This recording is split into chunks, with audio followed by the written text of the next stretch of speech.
Let's see how to sign document with CryptoESIGN electronic signature software. Signer will receive a document from the initiator through mail with an OTP. To start, click on signing your documents and enter the OTP which is mentioned in email.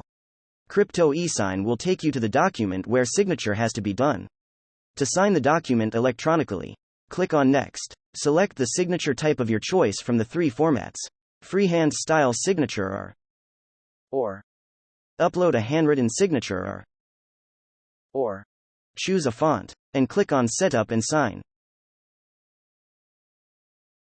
Confirm your signature by clicking the crossmark in the yellow box and submit it. User can rate the experience. Once the document is signed, CryptoESIGN will send the signed document to the initiator and the signatory.